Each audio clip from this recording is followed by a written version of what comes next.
তারা নিজেদেরকে মুসলমান দাবি করতেছে, কিন্তু অপর মুসলমানের সম্পদ তারা নষ্ট করতেছে। ঠিক কিনা আমার ভাইরা বাবা?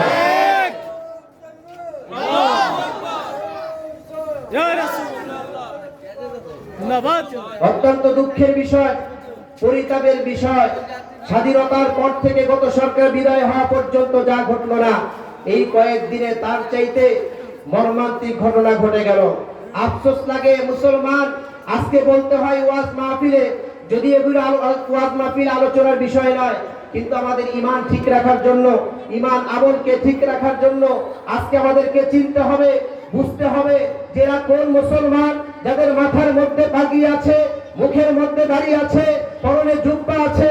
এই জুব্বা গায়ে দিয়ে আল্লাহ রাসূলের সুন্নাত মুখের মধ্যে দাড়ি রেখে আরেক মুসলমানের পীরের দরবারে হামলা করে সেখানে তাদের সেই দরবারে পশু পাখিগুলি পর্যন্ত তারা দিয়ে গিয়েছে। বলুন নাউজুবিল্লাহ।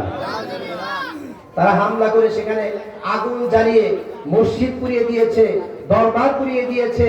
সেখানে এটাও দেখলাম যে একজন লোক সেখানে একটা পুকুর ছিল, সেই পুকুর থেকে মাছ পর্যন্ত ধরে নিয়ে আসতেছে। নাউজুবিল্লাহ বলে। অত্যন্ত আফসোসের বিষয়, পরিতাপের বিষয়। আমাদেরকে চিনতে হবে যে এরা মুসলমান, এরা কি হুসাইনি মুসলমান না ইয়াজিদি মুসলমান? ঠিক কিনা আমার ভাইয়েরা বাবারা? এরা কোন মুসলমান? এখানে কোন হিন্দু হামলা চালায় নাই, অন্য ধর্মের কোন লোকেরা হামলা চালায় নাই।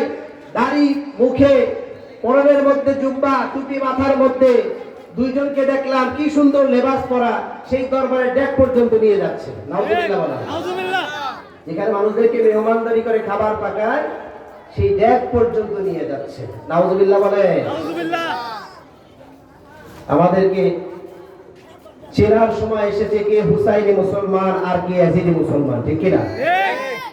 আজকে আমরা শ্রেষ্ঠ উম্মত দাবি করি, কিন্তু আরেকজনের পুকুরের মাছ আমরা কিভাবে মেরে নিয়ে আসি, নিজেকে হালাল মনে করি, এবং এটা পর্যন্ত দেখলাম যে গাছ পর্যন্ত কেটে তারা নষ্ট করে ফেলছে। নাউজুবিল্লাহ বলে। তাহলে এদের কাছে মুসলমান সহ অন্য যারা আছে কতটুকু নিরাপদ আপনি মনে করেন? কেউ নিরাপদ না। ঠিক কিনা? কেউ নিরাপদ না। এজন্য আমার ভাইয়েরা বাবা, আজকের মাহফিল থেকে আমাদেরকে শিক্ষা নিতে হবে যে আমরা হুসাইনি মুসলমান হব। ঠিক কিনা? আমাদেরকে হুসাইনি মুসলমান হতে হবে। আর হুসাইনি মুসলমান হতে হলে পীর মাশায়েখের দামান আমাদেরকে ধরতে হবে। ঠিক কিনা?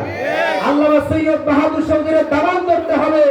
এর বাহিরে গিয়ে অন্য যে কোনো দল ইসলামী বিভিন্ন লেবাস লাগায়, তারা এখন এতদিন পর্যন্ত তাদের কোনো খবর ছিল না, এখন এসে তারা নিজেদেরকে দাবি করতেছে যে আমরা হলো জান্নাতি দল। নাউজুবিল্লাহ বলে।